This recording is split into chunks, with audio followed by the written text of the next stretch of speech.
ఈ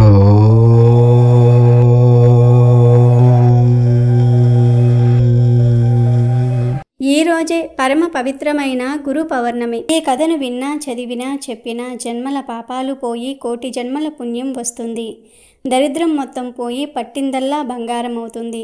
ఇక మీ ఇంట్లో అన్నీ శుభాలే. అత్యంత పుణ్యవంతమైన ఈరోజు వినాల్సిన ఆ కథను ఇప్పుడు మనం తెలుసుకుందాము. పూర్వం కాశీ క్షేత్రంలో రామశాస్త్రి, సీతమ్మ అనే బ్రాహ్మణ దంపతులు ఉండేవారు. వేళగాని వేళ తన ఇంటికి ఎవ్వరు వచ్చినా వాళ్లను తను ఎరుగకపోయినా సరే ఆదరించి భోజనం పెట్టేవాడు రామశాస్త్రి. ఒకవేళ ఇంటికెవ్వరూ రాకపోతే వీధి వెంట పోయే వాళ్లను పిలిచి అన్నం పెట్టేవాడు. ఇలా చాలా కాలం గడిచింది. ఒకనాడు ఆయనకు అన్నదానం వల్ల వచ్చే పుణ్యం ఎలాంటిదో తెలుసుకోవాలని బుద్ధి పుట్టింది. అదే ప్రశ్నను ఎవరిని అడిగినా సమాధానం చెప్పలేకపోయారు. కానీ ఒక సాధువు రామశాస్త్రితో అన్నదాన మహిమ చాలా గొప్పది, దానిని వర్ణించాలంటే కాశీ అన్నపూర్ణకు తప్ప ఇతరులకు సాధ్యం కాదు. నీకు తెలుసుకోవాలని ఉంటే స్వయంగా ఆ అన్నపూర్ణాదేవినే అడిగి తెలుసుకోండి అని సలహా ఇచ్చాడు. అన్నపూర్ణ అంటే కాశీ విశ్వేశ్వరుని భార్య అయినటువంటి పార్వతీదేవి అన్నమాట. ఆవిడకు కూడా అన్నదానం అంటే ఎంతో ఆసక్తి. అందుకనే కాశీలో ఎవ్వరికీ అన్నం లేకుండా పోదు. సాధువు చెప్పిన మాటలు విని రామశాస్త్రి కాశీ వెళ్ళి గంగా ఒడ్డున కూర్చుని పార్వతీదేవి గురించి గాఢంగా తపస్సు చేయటం ప్రారంభించాడు. కొన్నాళ్లకు దేవి అతని తపస్సుకు మెచ్చుకుని ప్రత్యక్షమై నీకేం కావాలి అని అడిగింది. దానికి రామశాస్త్రి సంతోషంతో ఉప్పొంగిపోయి అమ్మకు సాష్టాంగ నమస్కారం చేసి, అన్నపూర్ణాదేవి, నాకేమీ కోరిక లేదు, కానీ అన్నదాన మహిమ ఎటువంటిదో తెలుసుకోవాలని తపస్సు చేశాను. ఈ సంగతి మీరే చెప్పాలి గాని ఇతరుల వల్ల కాదు అని తన మనసులో ఉద్దేశం వెల్లడించాడు. అప్పుడు దేవి అతనితో, నీకు అన్నదాన మహిమ తెలియాలి అంటే నేను చెప్పటం కాదు, అది నీవు తెలుసుకునే ఉపాయం చెప్తాను విను. హిమవత్ పర్వతం దగ్గర హిమవతమును ఒక పట్టణము ఉన్నది. ఆ పట్టణాన్ని ఏలుతున్న రాజుకు పిల్లలు లేరు. నువ్వు ఆయన దగ్గరకు వెళ్ళి ఆయనకు కొడుకు పుట్టాలని దీవించు. ఆ రాజు సంతోషించి, బాబు నీకేం కావాలని అడుగుతాడు. అప్పుడు నీవు, నాకు పెద్ద కోరిక ఏమీ లేదు, నీకు కుమారుడు పుట్టిన తక్షణమే ఆ పిల్లవాడిని నేను చూడాలి. ఆ సమయంలో పిల్లవాడి దగ్గర రాణి కూడా ఉండకూడదు అని చెప్పు. ఇంతే గదా అని రాజు అందుకు ఒప్పుకుంటాడు. ఆ పిల్లవాడు పుట్టడంతోనే ఏకాంతంగా వాణ్ణి అన్నదానం వల్ల కలిగే పుణ్యమేమిటిరా అబ్బాయి అని అడిగి తెలుసుకో అని చెప్పింది. దేవి మాటలు విని రామశాస్త్రి సరే అని చెప్పి హిమవతానికి బయలుదేరి వెళ్ళాడు. కానీ దారిలో ఒక అడవి అడ్డమయ్యింది. అందులో ప్రవేశించి వెళుతూ ఉండగా రామశాస్త్రి దారి తప్పిపోయాడు. దారి తెలియక తచ్చాడుతుంటే, అంటే అటూ ఇటూ తిరుగుతూ ఉంటే ఆ అడవిలో ఉండే ఒక బోయవాడు ఆయన అవస్థ కనిపెట్టి, స్వామి దారి తప్పిపోయినట్టున్నారు, ఏ ఊరి వెళ్ళాలి అన్నాడు.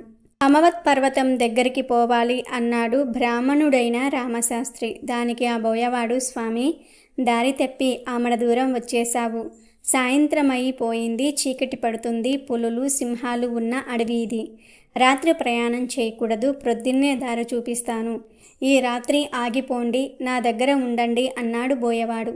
ఇక రామశాస్త్రి చేసేది లేక రాత్రికి అక్కడ ఉండిపోయాడు. బోయవాడు ఆయనను తన చేను వద్దకు తీసుకుని వెళ్ళాడు. చేను దగ్గరకు వెళ్లటంతోనే బోయవాడు ఇంటికి అతిథిగా వచ్చిన ఆ బ్రాహ్మణుడికి భోజనం ఏం పెడితే బాగుంటుంది అని ఆలోచించాడు. ఆనపకాయలు, కందికాయలు, పెసరకాయలు కావేసినవన్నీ ఉన్నాయి, కానీ వాటిని ఉడకేసుకోమని ఇవ్వడానికి వాడి వద్ద కుండ లేకపోయిందే. తమ కుండల్లో ఉడకేసి పెడితే ఆయన తినడు, ఎలా మరి అని ఆలోచించాడు.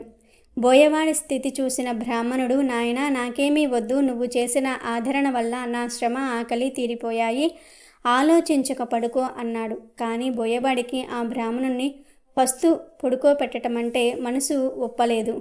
అందుచేత ఇంత చారపప్పు, పుట్ట తేనె తెచ్చి ఇచ్చి వాటితో ఆకలి తీర్చుకోమన్నాడు. రామశాస్త్రి అవి తీసుకొని అంగోస్త్రం పరుచుకుని కింద పడుకోబోతూ ఉంటే బోయవాడు అయ్యో కింద పడుకోకండి పులులు వస్తాయి అని చెప్పి ఆయనను చేలో ఎత్తుగా ఉన్న మంచం మీద పడుకోబెట్టి తాను కింద ఉండి విల్లు అమ్ములు పుచ్చుకుని మృగాలేవి రాకుండా రాత్రంతా రామశాస్త్రికి కాపలా కాశాడు. ఆ బోయవాడు తెల్లవారుజామున నిద్ర అక్క ఒక్క కునుకు తీశాడు. అంతలో ఎక్కడ్నుంచొచ్చిందో తెలియదు ఓ పులి వచ్చి పాపం ఆ బోయవాడి మీద పడి చంపేసింది. బ్రాహ్మణుడు నిద్రలేచి జరిగిందంతా కూడా తెలుసుకుని తన మూలాన ఆ బోయవాడు పులివాత పడ్డాడని ఎంతో విచారించాడు. బోయవాని భార్య రామశాస్త్రితో, స్వామి, నా రాత ఇలా ఉండగా ఎవరు తప్పించగలరు? మీరు విచారించకండి, మీకు హమవత్ పర్వతానికి దారి చూపిస్తాను, నడవండి అని ఆయనను తీసుకుని వెళ్ళి దారి చూపెట్టి వెనక్కి తిరిగి వచ్చి భర్తతో పాటు సహగమనం చేసింది. ఆ బ్రాహ్మణుడు బోయ దంపతుల మంచితనాన్ని తలుచుకుంటూ హమవత్తాన్ని చేరుకున్నాడు. అక్కడ రాజును చూసి పార్వతీదేవి చెప్పినట్లుగా దీవించాడు. పుట్టినప్పుడు నీ పిల్లవాణ్ణి ఏకాంతంగా చూడడానికి అనుమతి ఇవ్వాలని కోరగా రాజు ఒప్పుకున్నాడు. రాజుగారి భార్య 9 నెలలు మోసి చందమామ లాంటి పిల్లవాణ్ణి కన్నది. బ్రాహ్మణుడు ఎవ్వరూ లేకుండా చూసి ఆ పిల్లవాణ్ణి అన్నదానం వల్ల కలిగే ఫలమేమిటో చెప్పు అని అడిగాడు.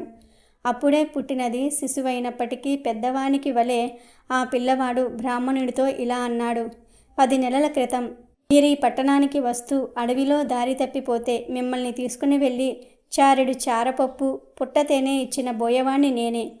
ఈ మాత్రపు దానానికి ఈ రాజుగారికి కుమారుడై పుట్టి రాజ్యమేలబోతూ ఉన్నాను. ఒకనాటి దానానికే ఇంత గొప్ప ఫలం కలిగినప్పుడు నిత్యం అన్నదానం చేసే మహానుభావులకు ఎటువంటి ఫలం కలుగుతుందో మీరే ఊహించుకోండి అని చెప్పేసి ఆ పిల్లవాడు మరుక్షణంలోనే ఏమీ ఎరుగని పసిపాపలాగా తువ్వా కువ్వా అని ఏడవటం ఆరంభించాడు. బ్రాహ్మణుడు చాలా ఆశ్చర్యపడి తన ఊరు తిరిగి వచ్చి జరిగిందంతా కూడా భార్యతో చెప్పాడు. ఆ దంపతులు అప్పట్నుంచి అన్నదానం చేస్తూ ధన ధాన్య పుత్ర పౌత్రాభివృద్ధి కలిగి సుఖంగా జీవించసాగారు. ఈ పవిత్ర కథను ఈరోజు విన్నా, చెప్పినా, చదివినా జన్మల పాపాలు దోషాలు పోయి కోటి జన్మల పుణ్యం వస్తుంది, మోక్షం లభిస్తుంది. దత్తాత్రేయ స్వామి వారి లీలలను తెలిపే ఒక నిజ సంఘటనను తెలుసుకుందాము. ఒక గ్రామంలో ఒక దంపతులు ఉండేవారు. ఆ దంపతులకు వచ్చిన సమస్య కుమారుడితోనే. చక్కగా చదువుకున్నాడు, డిగ్రీలో మంచి మార్కులతోనే పాస్ అయ్యాడు. వినయానికి విధేయతకు మారుపేరులాగా ప్రవర్తన ఉండేది. ఈ దంపతులు అబ్బాయిని చూసి మురిసిపోయేవారు. మరి ఉన్నట్టుండి ఏమైందో తెలియదు, అబ్బాయి ప్రవర్తన మారిపోయింది. చిన్న పిల్లవాడిలా మనస్తత్వం ఏర్పడింది. తనలో తానే నవ్వుకోవటము, మాట్లాడుకోవటము చేయసాగాడు. చదువు పూర్తిగా మానేశాడు. ఒక్కొక్కసారి మరీ పసిపిల్లవాడిలాగా ఏడవటం చేయసాగాడు. చూసేవాళ్లకు కూడా గుండె తరుక్కుపోయేది.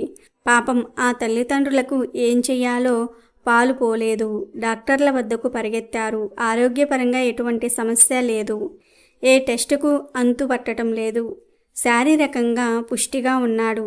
ఈ మానసిక రోగాన్ని నయం చేయటం ఎలాగో తెలియటం లేదు. 2-3 సైకాలజిస్టులకు కూడా చూపించారు. వాళ్ళు చెప్పిన సలహాలు పాటించారు. ఏమీ మార్పు లేదు. రోజులు కాస్త నెలల్లోకి, నెలలు సంవత్సరాల్లోనికి మార్పు చెందాయి. కానీ తమ కుమారుడు మాత్రము ఏ మార్పు లేకుండా మానసిక రోగంతో మిగిలిపోయాడు. వైద్యుల వల్ల నయం కాని జబ్బు వచ్చినప్పుడే సహజంగా దైవం గుర్తుకు వస్తాడు మానవులకు. అదే జరిగింది ఆ దంపతుల విషయంలో కూడా. మీరు కొన్నాళ్ల పాటు మీ బిడ్డను తీసుకొని మొగిలిచేర్ల గ్రామంలోని శ్రీ దత్తాత్రేయ స్వామి వద్ద ఉండకూడదు. ఆ స్వామిని నమ్ముకుంటే ఫలితం ఉంటుంది అని ఎవరో సలహా ఇచ్చారు. ఎందుకనో ఆ తండ్రి మనసులో ఆ మాట నాటుకుపోయింది. భార్యతో తాను విన్న సలహా గురించి చెప్పాడు. ఆవిడ కూడా ఆ ప్రయత్నం చేద్దామని అన్నది. ప్రయాణం నిశ్చయం చేసుకొని తమ కుమారుడితో సహా మొగిలిచెర్లలోని శ్రీ దత్తాత్రేయ స్వామి మందిరానికి చేరుకున్నారు. మండపంలో నిలబడ్డారు. మండపంలో నుంచే శ్రీ స్వామివారి సమాధికి నమస్కారం చేసుకున్నారు. అయ్యా, ఇక్కడ ఉండడానికి వసతి దొరుకుతుందా? మేము కొన్నాళ్ళు శ్రీ స్వామివారి వద్ద ఉండాలని వచ్చాము అని ఆలయ సిబ్బందిని అడిగారు. ఆలయ సిబ్బంది వారు ఒప్పుకున్నారు. మొగలిచెర్ల చేరారు. కానీ ఇక్కడ కూడా వెంటనే ఫలితం కనబడలేదు. ప్రతిరోజు 2 పూటల శ్రీ స్వామివారి మందిరంలో 108 ప్రదక్షిణాలు కుమారుణ్ణి వెంటబెట్టుకుని చేశారు. సుమారు 3 నెలల తర్వాత మాత్రమే ఆ యువకుడి ప్రవర్తనలో కొద్దిపాటు మార్పు కనబడింది. అలా మొదలై మరో 3 నెలల గడిచేసరికి ఆ యువకుడు పూర్తిగా మనిషిగా మారాడు. మొత్తం 6 నెలల పాటు శ్రీ స్వామివారి సన్నిధిలో ఆ దంపతులు చేసిన ప్రార్థనా ఫలితాన్నిచ్చింది. తనలో వచ్చిన మార్పు శ్రీ దత్తాత్రేయుడి కరుణా కటాక్షాల వల్లే సాధ్యమైందని ఆ యువకుడు పూర్తిగా నమ్మాడు. తమ కుమారుడు పూర్వస్థితికి వచ్చేశాడన్న ఆనందంతో శ్రీ స్వామివారి సమాధి వద్ద సాగిలపడి ప్రణామం చేసుకున్నారు. ముగ్గురు సంతోషంగా తమ ఊరికి వెళ్లారు. ఈరోజు షిరిడీ సాయిబాబా మహిమలను తెలిపే ఈ కథను విన్నా, చదివినా, చెప్పినా 100 జన్మల పాపాలు పోతాయి, మీ దశ తిరిగిపోతుంది, కోటి జన్మల పుణ్యం వస్తుంది, సకల సంపదలు కలుగుతాయి. పూర్వం దేవగిరమ్మ, గంగా భవార్యుడు అనే దంపతులు ఉండేవారు. ఒకరోజు రాత్రి గంగా భవార్యుడు పని మీద బయటికి వెళ్ళాడు. దేవగిరమ్మ ఇంట్లో ఒంటరిగా ఉంది. అప్పుడు ఎవరో ఒక వృద్ధుడు ఇంటి వద్దకు వచ్చి, అమ్మ, బయట చలి చాలా తీవ్రంగా ఉంది, లోపల నాకు కాస్త పడుకునేందుకు చోటు ఇవ్వమని అడిగాడు. దేవగిరమ్మ చాలా ఉత్తమురాలు కనుకనే ఆ వృద్ధుణ్ణి వరండా లోపలికి పిలిచి పరుపు తెచ్చి ఇచ్చి అక్కడ పడుకోమని చెప్పి ఆమె తన తలుపులు వేసుకుని ఇంటి లోపలికి వెళ్ళిపోయింది. కొంతసేపు అయ్యిందో లేదో తిరిగి ఆ వృద్ధుడు తలుపులు తట్టాడు. దేవగిరమ్మ తలుపులు తెరిచి చూసింది. అప్పుడు ఆ వృద్ధుడు, అమ్మా, నాకు చాలా ఆకలిగా ఉంది, కొంచెం అన్నం పెడతావా అన్నాడు. దానికి ఆమె ఇంటిలో వెతికి కొంచెం పిండిని పెరుగులో కలిపి తీసుకుని వచ్చి ఇచ్చింది. తిరిగి దేవగిరమ్మ తలుపులు వేసుకుని లోపలికి వెళ్ళిపోయింది. ఆ వృద్ధుడు మళ్ళీ ఆమెతో, తల్లి, నాకు కాళ్ళు నొప్పులుగా ఉంటూ ఉన్నాయి, కొంచెం ఒత్తుతావా అన్నాడు. ఆ మాటలు వినగానే ఆమె ఇంటి లోపలికి పోయి పూజగదిలో కూర్చొని, తల్లి, ఏమిటమ్మా ఈ పరీక్ష నాకు? ఈ సమయంలో నేనేమి చేసేది? అతని సేవ చేసేదా లేక అతనికి విరుద్ధంగా ఉండేదా అని చాలా బాధపడుతూ, అటువంటి పరిస్థితిని తప్పించు తల్లి అని, ఎందుకీ పరిస్థితిని కల్పించావు నాకు అని పార్వతీదేవిని వేడుకుంది. అలా ఆమె పార్వతీదేవిని వేడుకుంటూ ఉంటే మళ్ళీ తలుపు తట్టిన శబ్దమయ్యింది. కానీ ఈసారి మాత్రం వెనుక తలుపు నుండి ఆ శబ్దం వచ్చింది. దేవగిరమ్మ ఆ తలుపులు తీయగా ఒక స్త్రీ వచ్చింది. ఆ స్త్రీ దేవగిరమ్మతో, అమ్మా, ఒక ముసలాయనకు సేవ చేయాలన్నావంట కదా, ఎవరికి సేవలు చేయాలి అని పలికింది. దేవగిరమ్మ తాను ప్రార్థించిన తన పార్వతీదేవియే ఈ వచ్చిన స్త్రీని పంపించిందని చాలా ఆనందపడి ఆ స్త్రీని ఆ వృద్ధిని సేవ నిమిత్తమై వరండాలోనికి పంపించింది. ఆమె తలుపులు వేసుకుంది. కానీ అక్కడికి వచ్చిన ముసలాయన, ఇప్పుడు వచ్చిన స్త్రీ సాక్షాత్తు శివపార్వతులు. అప్పుడు శివపార్వతులు ఒకరితో ఒకరు ఈ విధంగా మాట్లాడుకుంటూ ఉన్నారు. పార్వతి, ఆమె మనో అభిష్టమును నెరవేర్చు అని ఈశ్వరుడు చెప్పాడు. వెంటనే పార్వతి ఈశ్వరునితో, మీరు పరమేశ్వరులు కదా, మీరే అనుగ్రహించండి అంది. వెంటనే ఈశ్వరుడు, నేను ఈమెను పరీక్షించటం కోసం వచ్చిన వాడను, నీవు ఆమె ప్రార్థన విని వచ్చిన దానవు కనుక నీవే ఆ వరాలు అందించు అన్నాడు. ఇంతలో దేవగిరమ్మకు మళ్ళీ తిరిగి తలుపు తట్టిన శబ్దం వినబడింది. ఆ శబ్దం విన్న దేవగిరమ్మ ఆ స్త్రీ ఉంది కదా అనే ధైర్యంతో తలుపు తెరిచింది. కానీ అక్కడ ముసలాయన, స్త్రీ ఇద్దరూ లేరు. వారిద్దరూ పార్వతీ పరమేశ్వర్ల రూపాల్ని ధరించి దర్శనమిచ్చారు. దేవగిరమ్మ ఆ ఆనందాన్ని భరించలేకపోయి అమితమైన సంతోషంతో వారి పాదాలపైన పడింది. అప్పుడు పార్వతి ఇలా ఆశీర్వదించింది, వంశోద్ధారకుడైన ఒక కుమారుడిని, కన్యాదానము చేయుటకు ఒక కుమార్తెను నీకు అనుగ్రహిస్తున్నాను అని చెప్పింది. దేవగిరమ్మ వెంటనే ఈశ్వరుని పాదాలపైన పడింది. అమ్మా, నీ భక్తికి సంతోషించాను, నేను నీ 3వ గర్భంలో వచ్చి పుడతాను అని దీవించాడు. ఈ విధంగా దేవగిరమ్మ నమస్కారం చేసి లేచి చూసేటప్పటికీ పార్వతీ పరమేశ్వర్లు ఇద్దరూ కూడా అదృశ్యులయ్యారు. తెల్లవారేటప్పటికీ ఆమె భర్త అయినటువంటి గంగా భవయ్యుడు ఇంటికి వచ్చాడు. రాత్రి జరిగిందంతా కూడా ఆమె ఊసగుచ్చినట్లుగా భర్తతో చెప్పింది. ఆమె చెప్పిన మాటలు భర్త నమ్మలేదు. దేవగిరి, ఏమిటి నీకీ పిచ్చి? ఏదో కల వచ్చింది కాబోలు. పార్వతి ఏమిటి, పరమేశ్వరుడు ఏమిటి అని ఈ విధంగా ఆమెను హేళన చేసుకుంటూ వచ్చాడు. అతనికి నమ్మకం కలగలేదు. కొంతకాలం గడిచిన తరువాత దేవగిరమ్మ గర్భం ధరించింది. అనుకున్న విధంగానే కుమారుడు పుట్టాడు. ఇంకొక సంవత్సరమైన తర్వాత కుమార్తె పుట్టడం జరిగింది. తన భార్య చెప్పిన ఈ 2 విషయాలు ప్రత్యక్షంగా నిరూపణ కావటం చేత నిజంగా పార్వతీ పరమేశ్వర్లు ఆమెకు దర్శనమిచ్చారని విశ్వాసాన్ని పొందాడు దేవగిరమ్మ యొక్క భర్త. అప్పుడు గంగా భవాఢ్యుడు తన భార్యతో, నీకు పార్వతీ పరమేశ్వరులను చూసే ప్రాప్తి సంభవించింది, నాకు ఆ అదృష్టం లభించలేదు అని అన్నాడు. తన భార్య వలె తాను కూడా పార్వతీ పరమేశ్వర్లను ప్రత్యక్షం చేసుకోవాలన్న కోరిక, దీక్ష కలిగింది. ఆ తర్వాత దేవగిరమ్మకు 3వ గర్భం ప్రారంభమయ్యింది. ఈ దృశ్యాన్ని కూడా నిదర్శనంగా గమనించుట వలన గంగా భవైఢ్యుడి మనసు మాయ నుండి విడిపడి చాలా మార్పు చెందుతూ వచ్చింది. ఎప్పుడెప్పుడు ఇల్లు విడిచిపెట్టిపోవాలి, ఎప్పుడు తపస్సు చేయాలి, ఎప్పుడు పార్వతీ పరమేశ్వర్లను ప్రత్యక్షం చేసుకోవాలి అనే ఆలోచన అతనిలో పెరిగిపోయింది. అందుచేత అతడు దానికోసం దీక్ష పట్టాడు.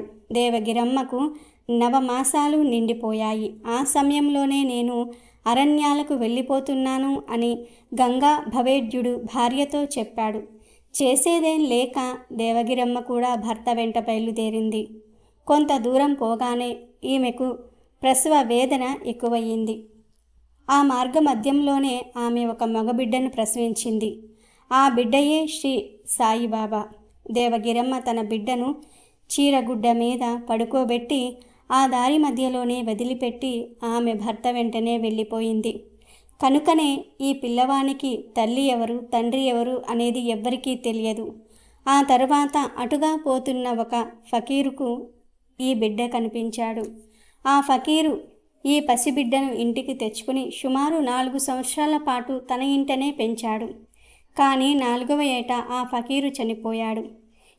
ఏకాకి అయిన ఆ ఫకీరు భార్య ఆ బాబును మాత్రం ఎంతో ప్రేమగా పెంచుకోసాగింది. అయితే అప్పటికే ఆ పిల్లవాడి చేష్టల వలన గ్రామంలో హిందూ ముస్లింల కలహాలు మరింత ప్రజ్వరిల్లే పరిస్థితి ఏర్పడింది. ఆ అనాథ బాబు హిందూ దేవాలయాలకు వెళ్ళి మహ్మద్ ప్రవక్త గురించి ప్రవచించేవాడు. మే అల్లాహు, నేనే దేవుణ్ణి అనేవాడు. ఒక్కొక్కసారి అల్లా మాలిక్, దైవమే సర్వాధికారి అనేవాడు. అనంతరం మసీదులోనికి వెళ్ళి రాముడే అల్లా, శివుడే దేవుడు అని వెర్రికేకలేసేవాడు. హిందువుల ఇంట పుట్టి ఫకీరు ఇంట పెరిగిన ఈ కుర్రవాణ్ణి ఎవ్వరూ ఏమీ అనలేక పెంపుడు తల్లి అయిన ఫకీరు భార్యకు ఫిర్యాదు చేసేవారు. ఆ పిల్లవాడిని దారిలో పెట్టలేకపోయిన ఆ తల్లి అతనిని చేరువలో ఉన్న వెంకుస అనే సద్గురువుకు అప్పజెప్పింది. ఆ సద్గురువు ఆశ్రమంలో 12 సంవత్సరాల పాటు ఉన్నాడా బాలుడు. ఈ 12 ఏళ్లలోనూ గురు శిష్యుల మధ్య విడదీయరాని అనుబంధం ఏర్పడిపోయింది. శరీరాలు వేరుగాని వారి ఆత్మలు మాత్రం ఒక్కటే అయిపోయాయి. అయినప్పటికీ సుమారు 16 సంవత్సరాల వయసులో, అనగా క్రీస్తు శకం 1851లో శ్రీ సాయిబాబా సద్గురు ఆశ్రమాన్ని విడిచి దేశాటనం చేస్తూ షిరిడీ గ్రామం చేరుకున్నాడు. 2 నెలల పాటు షిరిడీలో గడిపిన అనంతరం పూహా దేశాటనం చేస్తూ ఎటో వెళ్ళిపోయారు. మళ్ళీ చాంద్ బాయ్ పోటీలు, బంధువుల పెళ్లి నిమిత్తమై ఆ పెళ్లి వారితో కలిసి సాయి షిరిడీ చేరారు. ఆ తర్వాత 1918 విజయదశమి నాడు సమాధి చెందే పర్యాంతం దాదాపు సంవత్సరాల, అంటే దాదాపు కొన్ని సంవత్సరాల పాటు ఆయన షిరిడీలోనే ఉండిపోయారు. శ్రీ పుట్టపర్తి సాయిబాబాచే చెప్పబడిన సద్గురు సాయినాథ్ వారి జన్మగాథ ఇది. ఒకరోజు షిరిడీలో ఒక అద్భుతం జరిగిందని ప్రచారంలో ఉంది.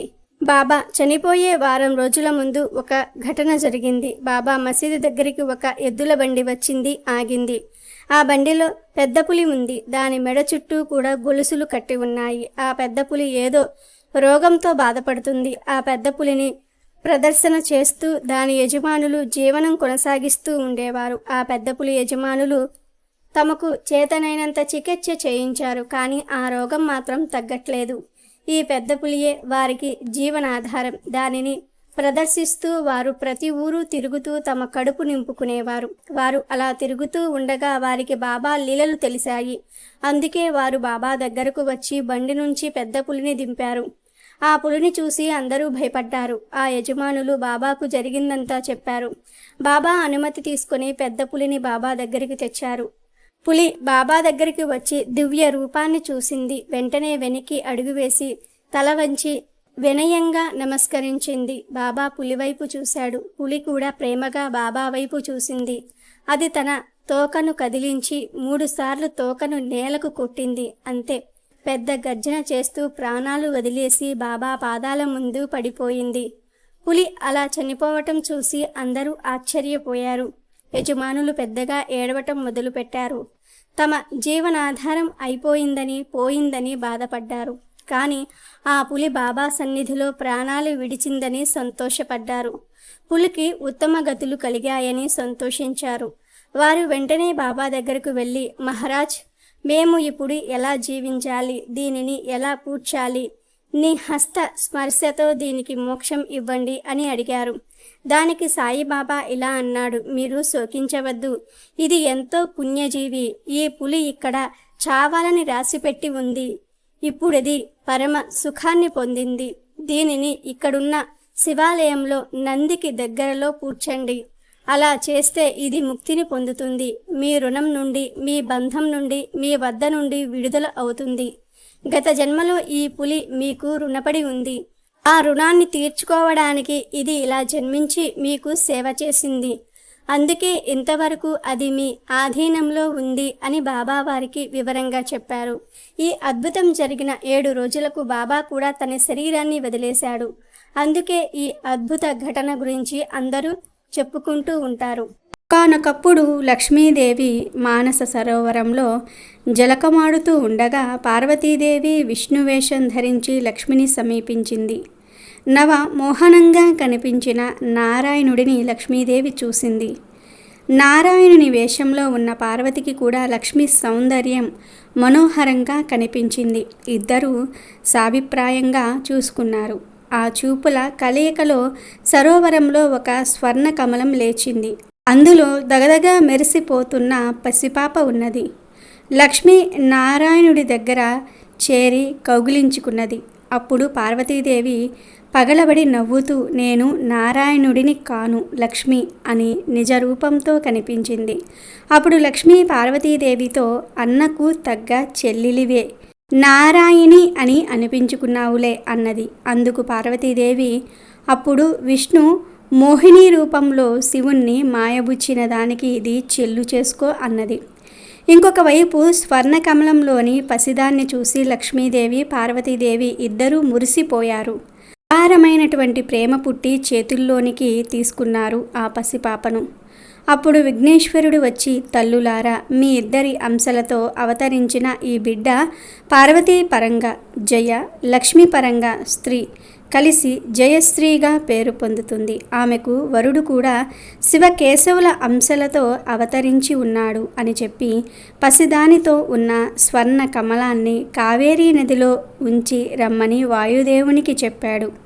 వాయుదేవుడు అలాగే జయశ్రీని కావేరీ నదికి చేర్చాడు. దక్షిణ ప్రాంతాన్ని పాలించే చక్రవర్తి స్వర్ణ కమలంలో కనిపించిన బాలికను వరప్రసాదంగా లభించిన పుత్రికగా తీసుకుని వెళ్ళి నామకరణ మహోత్సవం జరిపించుతూ ఉండగా ఆకాశవాణి ఈ పాపకు జయశ్రీ అని పేరు పెట్టండి అని పలికింది. చక్రవర్తి కూడా ఆ పేరే పెట్టాడు. తరువాత జయశ్రీ రాకుమారిగా పెరిగి ముల్లోకాల్లో తనంతటి సౌందర్యవతి సాహసవంతురాలు ఉండదు అనిపించుకున్నది. జయశ్రీకి రాజభవనం కంటే ప్రకృతి సౌందర్యంతో నిండి ఉండే అరణ్యాల్లో నివసించటమే ఇష్టంగా ఉండేది. విల్లుమ్ములు ధరించి వన్యమృగాలను అదుపులో ఉంచుతూ తిరుగుతూ ఉండేది. ఇంకొక వైపు హరిహరాంశలతో స్వామి అనే ఒక అబ్బాయి అవతరించాడు. స్వామి కైలాసం వెళ్ళి విఘ్నేశ్వరుని కుమారస్వామిని కలుసుకోవాలని ఎన్నాళ్ళుగానూ అనుకుంటూ ఉన్నాడు. ఒకనాడు స్వామి అలాగే వెళ్ళాడు. విఘ్నేశ్వరుణ్ణి కుమారస్వామిని కలుసుకొని ఆనందంగా ముచ్చటలాడుతూ మానస సరోవర జల విహారం చేస్తూ ఉండగా విఘ్నేశ్వరుడు స్వామితో, ఈ మానస సరోవరంలోని లక్ష్మీ పార్వతుల తేజస్సులతో నీకు కాబోయే దేవేరి ఉదయించింది అని అన్నాడు.